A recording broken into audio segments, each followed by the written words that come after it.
আর.জি. কর হাসপাতালে মহিলা চিকিৎসকের ওপর শারীরিক নির্যাতন করে জানে শেষ করে দেবার ঘটনার পর 1 বছর কেটে গিয়েছে। এরপরও রাজ্যের সরকারি হাসপাতালগুলোতে মহিলা ডাক্তার এবং রোগীদের নিরাপত্তা ব্যবস্থায় ঘাটতি থেকেই যাচ্ছে।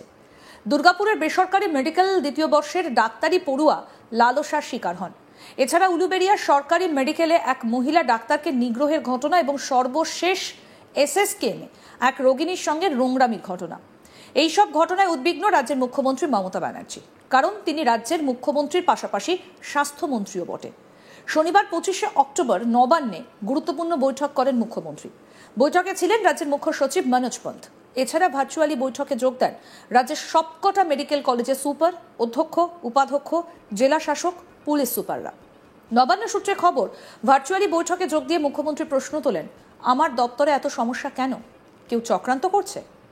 রাজ্যের সরকারি এবং বেসরকারি হাসপাতালগুলোতে রোগী, চিকিৎসক এবং স্বাস্থ্যকর্মীদের নিরাপত্তা জোরদার করার লক্ষ্যে শনিবার নবান্নে গুরুত্বপূর্ণ বৈঠক অনুষ্ঠিত হয়। এই বৈঠকের আহ্বান করেন মুখ্য সচিব মনোজ পন্থ। সূত্রের মতে, ফোনের মাধ্যমে ভার্চুয়ালি যুক্ত হয়ে মুখ্যমন্ত্রী মমতা ব্যানার্জি নিজের গভীর উদ্বেগ প্রকাশ করেন এবং কয়েকটা কঠোর নির্দেশ দেন। স্বাস্থ্য দফতর তারই নিয়ন্ত্রণাধীন থাকায় হাসপাতালে কোনো অনভিপ্রেত ঘটনা ঘটলে তার দায় সরাসরি তার ওপর বর্তায় বলে তিনি মনে করেন। তার আশঙ্কা, এসব ঘটনার পেছনে কোনো চক্রান্ত লুকিয়ে থাকতে পারে। আর.জি. কর মেডিকেল কলেজ এবং হাসপাতালে এক মহিলা পিজি চিকিৎসকের রহস্যজনক মৃত্যুর পর থেকে দেশজুড়ে সমালোচনার ঝড় ওঠে। সরকার তখন কয়েকটা কড়া পদক্ষেপ ঘোষণা করলেও তারপরেও উলুবেড়িয়া, দুর্গাপুরের বেসরকারি মেডিকেল কলেজ, বীরভূম কিংবা রাজ্যের সব থেকে বড় সুপার স্পেশালিটি হাসপাতাল এসএসকেএমের মতো জায়গায় ঘটনাগুলো মহিলাদের নিরাপত্তা নিয়ে ফের প্রশ্ন উস্কে দেয়। এই পটভূমিকায় রাজ্যের সব হাসপাতালে নিরাপত্তা ব্যবস্থা শক্তিশালী করার জন্যই এদিনের বৈঠক ডাকা হয়। মুখ্যমন্ত্রীর দেওয়া নির্দেশগুলো হলো, হাসপাতাল চত্বরের ভেতরে বাইরে সর্বক্ষণ নজরদারি বাড়াতে হবে, চিকিৎসক, স্বাস্থ্যকর্মী ও রোগীদের সুরক্ষা নিশ্চিত করার জন্য বিশেষ ব্যবস্থা নিতে হবে, হাসপাতাল ক্যাম্পাসের সামগ্রিক নিরাপত্তা জোরদার করতে হবে, পরিচয়পত্র বাধ্যতামূলক করতে হবে বিশেষ করে চিকিৎসক ছাড়া অন্য কর্মীদের, বেসরকারি নিরাপত্তারক্ষী নিয়োগে কঠোর তদারকি, নির্দিষ্ট পোশাক, পরিচয়পত্র প্রশিক্ষণের ব্যবস্থা করতে হবে, রোগীদের বিশেষ সুরক্ষা নিশ্চিত করার নির্দেশ দেওয়া হয়েছে। বৈঠকে সম্প্রতি এসএসকেএম হাসপাতালে একটা মেয়ের সঙ্গে যে ঘটনা ঘটেছিল সেই বিষয়টাও উঠে আসে। আমাদের প্রতিনিধি অনির্বাণ এই বিষয়ে কি প্রতিবেদন তুলে ধরলেন, শোনাবো এবার আপনাদের। এসএসকেএম হাসপাতালে এক মেয়ের সঙ্গে খারাপ কাজের পর থেকে রাজ্যের স্বাস্থ্য ব্যবস্থা এবং স্বাস্থ্য একেবারে হাসপাতালগুলিতে নিরাপত্তা নিয়ে প্রশ্ন উঠে গিয়েছে এবং সেই প্রশ্নের পরে কিন্তু জর্জরিত রাজ্য সরকার। অর্থাৎ ইতিমধ্যেই একেবারে 1 বছর আগে পশ্চিমবঙ্গ দেখেছে যে আর.জি. কর হাসপাতালে কি ঘটনা ঘটেছিল এবং ঠিক তারপর কিন্তু বেশ কয়েকটি এরকম বিক্ষিপ্ত যে ঘটনা, সেই ঘটনার যে বিভিন্ন খবর, সেই খবর কিন্তু এসছে। এবং তারই মধ্যে ঠিক কয়েকদিন আগে দুর্গাপুরে যে ঘটনা, সেই ঘটনার পর থেকে কিন্তু বেশ প্রশ্ন উঠতে শুরু করে এবং একেবারে রাজ্যের যে রাজনৈতিক পরিস্থিতি সেটা উত্তপ্ত হতে শুরু করে। এবং তারই মধ্যে কিন্তু এসএসকেএম হাসপাতালের এই ঘটনা কিন্তু বেশ নাড়িয়ে দিয়েছে এই মুহূর্তে পশ্চিমবঙ্গ সরকারকে।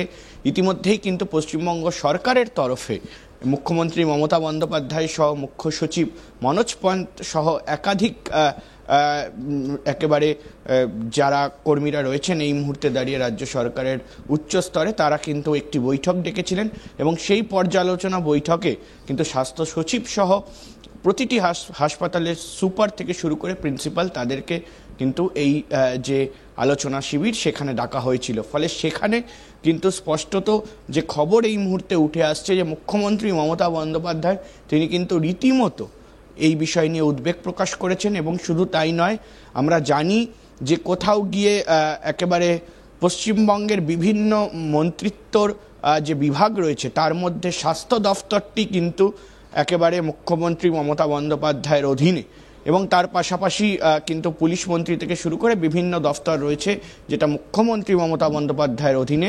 কিন্তু তারই মধ্যে এই মুহূর্তে দাঁড়িয়ে পশ্চিমবঙ্গের স্বাস্থ্য ব্যবস্থা এবং স্বাস্থ্য ব্যবস্থা পাশাপাশি কিন্তু বিভিন্ন হাসপাতাল, নার্সিংহোম, অর্থাৎ এই মুহূর্তে কিন্তু পশ্চিমবঙ্গ স্বাস্থ্য দফতরের অধীনে সেই জায়গা, সেখানে বারবার আঁচ পড়ছে কেন, সেই নিয়ে কিন্তু এবার উদ্বেগ প্রকাশ করলেন মুখ্যমন্ত্রী মমতা বন্দ্যোপাধ্যায়। সূত্র মারফত যে খবর, যে একেবারে রাজ্যের মুখ্য সচিব মনোজ পন্থ সহ একাধিক যারা অফিসাররা যখন বসেছিলেন, প্রিন্সিপাল থেকে শুরু করে বিভিন্ন হাসপাতালের সুপাররা যখন বসেছিলেন, তখন কিন্তু এই ভার্চুয়াল বৈঠকে যোগ দেন মুখ্যমন্ত্রী মমতা বন্দ্যোপাধ্যায় এবং সেখান থেকে কিন্তু তিনি প্রশ্ন করেন যে আমার দফতরে এত সমস্যা কেন হচ্ছে। এবং তার পাশাপাশি কিন্তু সূত্র মারফত এমনটাও খবর যে তার দফতরে এত সমস্যা কোথাও গিয়ে কি ভোটের আগে 2026 সালের বিধানসভা নির্বাচনের আগে চক্রান্ত করা হচ্ছে, কোনো বিরোধী দল বা কোনো কারোর তরফ থেকে এই বিষয় নিয়ে চক্রান্ত হচ্ছে, সেই বিষয় নিয়েও কিন্তু প্রশ্ন তোলা হয় এবং সেই প্রশ্ন কিন্তু মুখ্যমন্ত্রী মমতা বন্দ্যোপাধ্যায় তুলেছেন, এমনটা সূত্র মারফত ওয়াকিবহাল মহল সূত্রে খবর। এবং নবান্ন সূত্রে এমনটাও জানা যাচ্ছে যে বেশ কয়েকটি নির্দেশিকা জারি করার কথা মুখ্যমন্ত্রী মমতা বন্দ্যোপাধ্যায় জানিয়ে দিয়েছেন।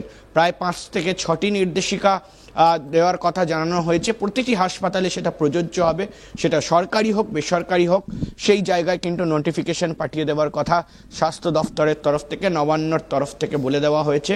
এবং তার মধ্যে অবশ্যই যে নথিপত্র বা আইডেন্টিটি দেখে কিন্তু একেবারে স্বাস্থ্যকর্মী হোক বা সেখানে একেবারে 4th ক্লাস স্টাফ হোক বা তাদেরকে কিন্তু কোথাও গিয়ে সেখানে একেবারে আইডি কার্ড দেখে প্রতিটি হাসপাতালে ঢুকতে দেওয়া এবং প্রতিটি ডিপার্টমেন্টে আলাদা করে সিকিউরিটি রাখা, সেই বিষয়টাও বলা হয়েছে।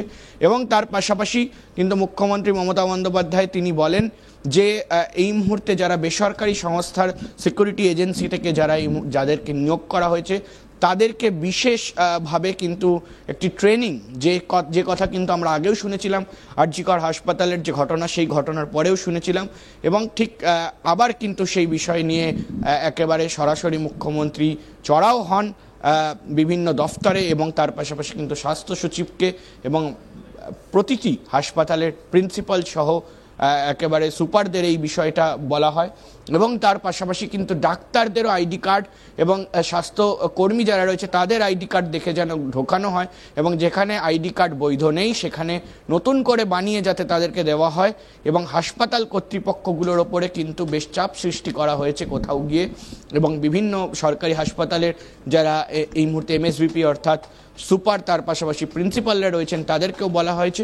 এবং তার পাশাপাশি কিন্তু এই মুহূর্তে দাঁড়িয়ে মুখ্যমন্ত্রী এই প্রশ্ন তুলে দিয়েছেন যে কোথাও গিয়ে এই মুহূর্তে দাঁড়িয়ে এসএসকেএমের মতো বড় হাসপাতালে কিভাবে একজন মেয়ের সঙ্গে এই ধরনের কাজ হতে পারে, সেই নিয়েও কিন্তু প্রশ্ন তুলেছেন। ফলে সে জায়গায় কিন্তু নিন্দা জানিয়েছেন মুখ্যমন্ত্রী এবং কঠোর ব্যবস্থা নেওয়ার কথা বলেছেন। নির্দেশিকা তিনি জারি করতে বলেছেন প্রতিটি হাসপাতালের ক্ষেত্রে, সেটা আইডি কার্ড সহ একাধিক বিষয় কোথাও গিয়ে কিন্তু কোনো রকম যাতে কোনো সমস্যা না হয় আগামী দিনে এবং অত্যন্ত গুরুত্বপূর্ণভাবে কিন্তু তিনি এই মুহূর্তে নির্দেশিকা দিয়েছেন এবং তার পাশাপাশি কিন্তু প্রশ্নও তুলেছেন। তবে সূত্র মারফত যেটা সবথেকে বড় বিষয় জানা যাচ্ছে যে তিনি প্রশ্নটা তোলেন একেবারে নিজের দফতর নিয়ে, যে কেন বারবার এরকম হচ্ছে, কে করছে, কারা থাকতে পারে এর পেছনে, এই বিষয়েও কিন্তু একটি কোথাও গিয়ে একেবারে অন্দরে স্বাস্থ্য দফতর এবং তার পাশাপাশি বিভিন্ন হাসপাতাল সূত্রে অন্দরে সেই বিষয় নিয়েও কিন্তু তদন্ত হবে, এমনটাও কিন্তু এই মুহূর্তে নবান্ন সূত্রে খবর। আরও আপডেট পেতে দেখতে থাকুন আজ তাক বাংলা, সাবস্ক্রাইব করুন, নোটিফিকেশন পেতে বেল বাটন অপশন প্রেস করুন।